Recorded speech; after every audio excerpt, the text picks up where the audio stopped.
that I hope to put together a grand alliance of all the parties to remove.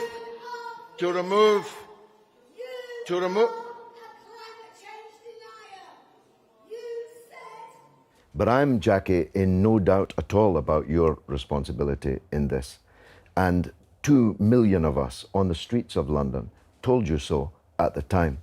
And for you now to try and wash your hands of your share of the responsibility, I'm afraid that's a spot that will not out. All the perfumes of Arabia will not expunge that spot. And all of your poetry, George, doesn't prevent people from being murdered and massacred in Iraq and Syria at the moment. I'm not washing my hands of what happened in the past. You killed a million people in Iraq. That is a separate... You killed 1 million people in Iraq. It's incredible that you have the brass neck to be sitting here now urging another Iraq war, George, after what you've already done. if I was still in Parliament, I would be there tomorrow living up to my responsibility to answer the call of the Iraqi government and people to help to support them. And the fact that you aren't is something that you will have to live with. Let me ask a final question to you, George. If not bombing, if not intervention, how do we deal with this cancer?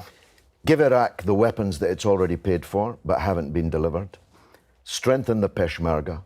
Strengthen the governments of Iraq and Syria, and ask Saudi Arabia, Turkey and Iran to fight this battle. It's their battle, not ours. In a debate that I would not debate with a Pakistani, I would rightly be called a racist. My question for you is, are you a racist?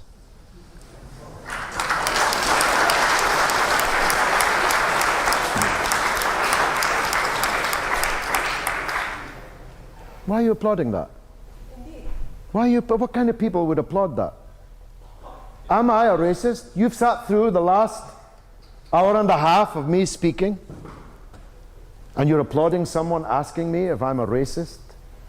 What kind of people are you? Or do you just applaud anything? Would you just applaud anything? You made a better job of it than your friend. I'll grant you that. Talking to me in a language I don't understand and then waving an Israeli flag in my face was not, I suspect, the finest moment that he will experience in what I hope is a long life in public affairs. I'll let you in on something you don't know. I'm one of the few people on the left in Britain who travelled the length and breadth of apartheid South Africa as an underground agent of the African National Congress led by Nelson Mandela, then in Pollsmoor prison in Cape Town. Therefore, the subject of apartheid is particularly important to me. The question of racism is particularly important to me. And in parenthesis, let me tell you this, that throughout the entirety of my time underground in South Africa under apartheid, every house I slept in, every dinner I ate, every car I drove in was provided by Jewish activists of the African National Congress. So Jews don't have to be on the side of apartheid. They don't have to be on the side of racism.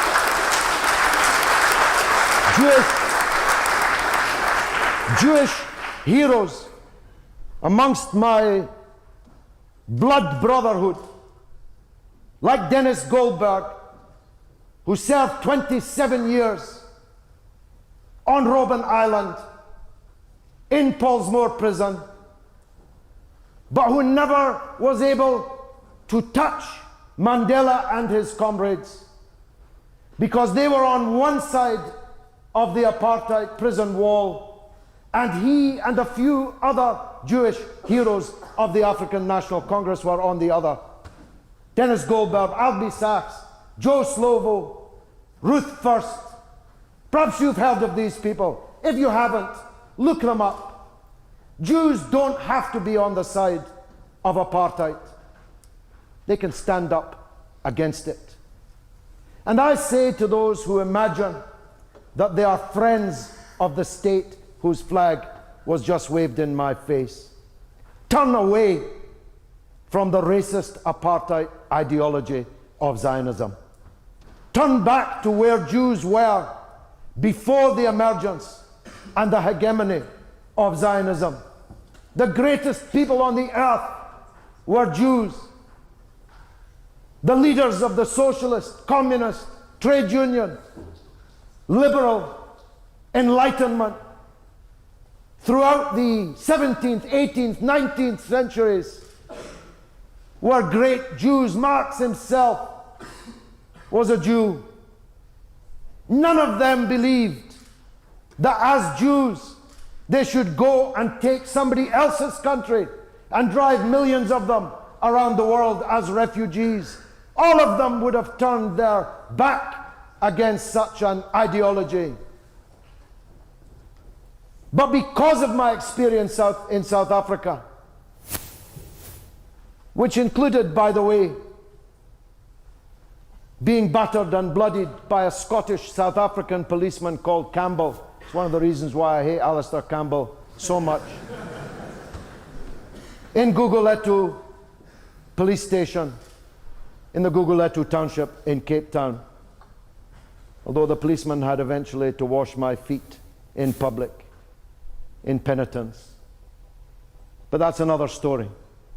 Because of my time in South Africa, because of the decades that I worked against apartheid in South Africa, do you imagine that I would turn up at a university and debate apartheid with a supporter from South Africa of the apartheid system?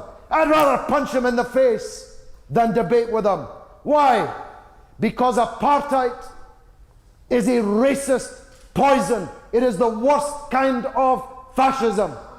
And I would never debate with any supporter of South African apartheid. Why should I debate with a supporter of Israeli apartheid?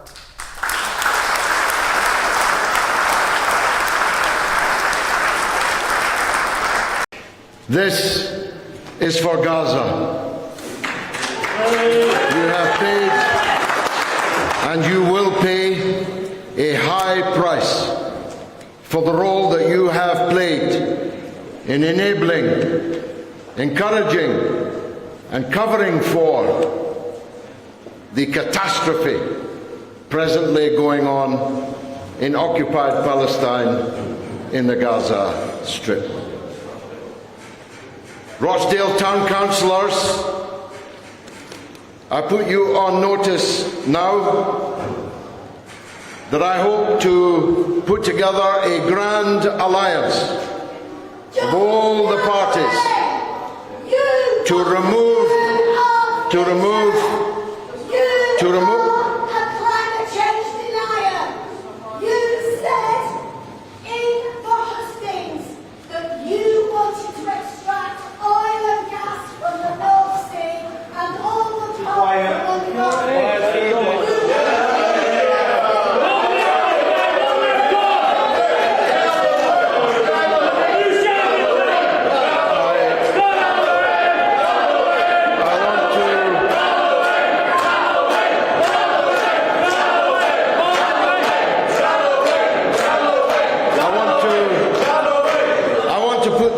Councillors on notice that we intend to clean the town hall clock. The Prime Minister is saying talk that as if you are... this is God. We're talking about little Rishi Sunak in the fag end of his prime ministership. Don't talk to me as if he's come down from the mount with tablets of stone. The things that he says are somehow meant to awe me. They may awe you, they don't awe me. A lot of people have just watched what the Prime Minister said. This is your opportunity to respond to what he said. Well, he says that there are forces here at home trying to tear us apart. He is implying you are a divisive figure. You have run an election campaign that has tried to appeal, particularly, and not entirely, to one section of the community. Who won the election? Me or Rishi Sunak? I've got the Democratic mandate here, not Rishi Sunak. He didn't even come second. He was lucky to come third. So don't put to me statements made by Rishi Sunak as if I'm supposed to be impressed by them. He don't impress me much.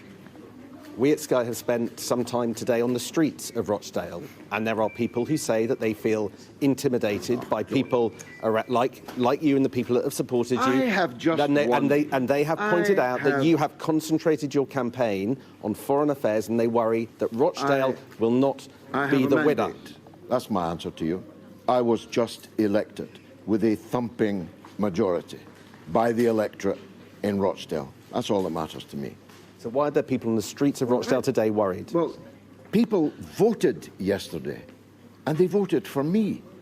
Why is that difficult for you to grasp? Why are there people on the streets worried? There may be people who didn't vote for me who are worried, but the majority, the thumping majority, voted for me. I've got the mandate, and I'm going to the House of Commons with it. And it's a mandate, you think, to do what? Because there are people that listen to what you say about whether or not Israel has a right to exist, what you say about what many Jewish people think are threatening slogans. We had this conversation last night. Why are you reheating it?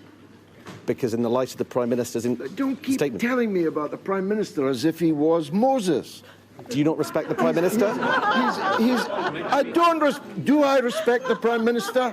I despise the Prime Minister. And guess what? Guess what? Millions and millions and millions of people in this country despise the Prime Minister. I don't respect the Prime Minister at all.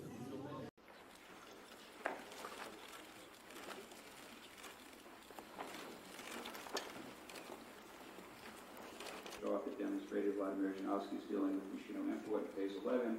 That chart also lists. This time I'm going to ask you to rise and please raise your right hand. You swear the testimony you're about to give before the subcommittee is the truth, the whole truth, and nothing but the truth, so help you God.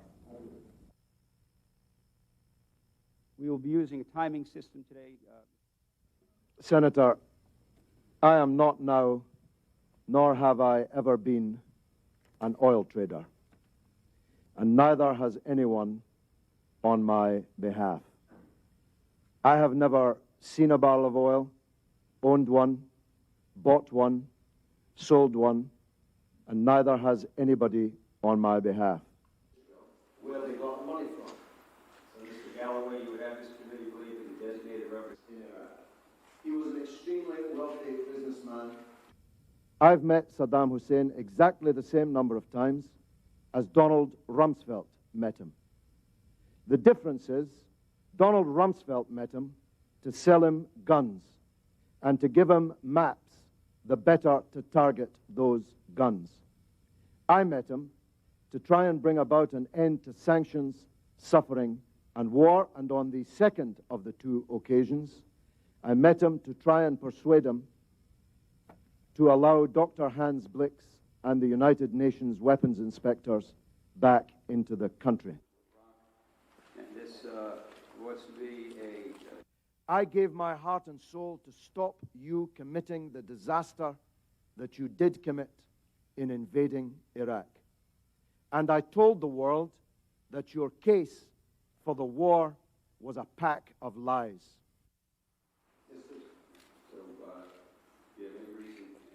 Senator, this is the mother of all smokescreens. You are trying to divert attention from the crimes that you supported, from the theft of billions of dollars of Iraq's wealth. Have a look at the real oil for food scandal. Have a look at the 14 months you were in charge of Baghdad, the first 14 months, when $8.8 billion of Iraq's wealth went missing on your watch. Have a look at the real scandal breaking in the newspapers today, revealed in the earlier testimony in this committee, that the biggest sanctions busters were not me or Russian politicians or French politicians. The real sanctions busters were your own companies with the connivance of your own government. Thank you, Mr. Galloway. So I opposed this program with all my heart. Not because Saddam was getting kickbacks from it, and I don't know when it's alleged these kickbacks started. Not because some individuals were getting rich doing business with Iraq under it, but because it was a murderous policy of killing huge numbers of Iraqis. That's what troubles me. That's what troubles me. Documents that were put together after the fall.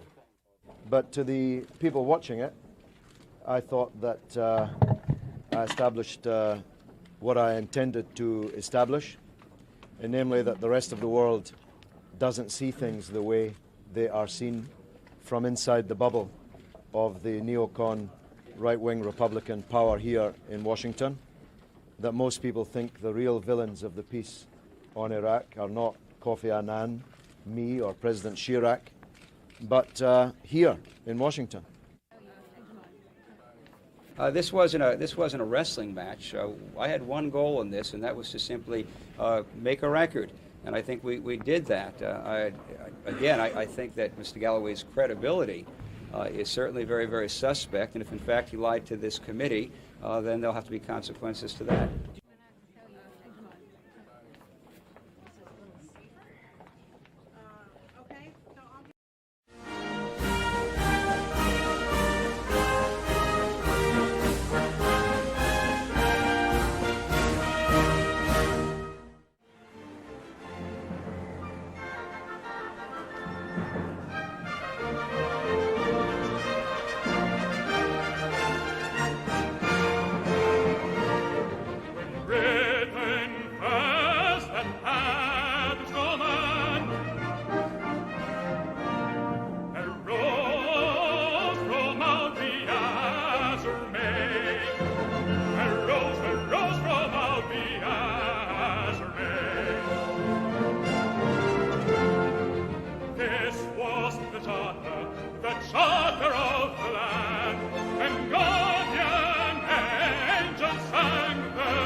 With matchless beauty crowned and manly heart.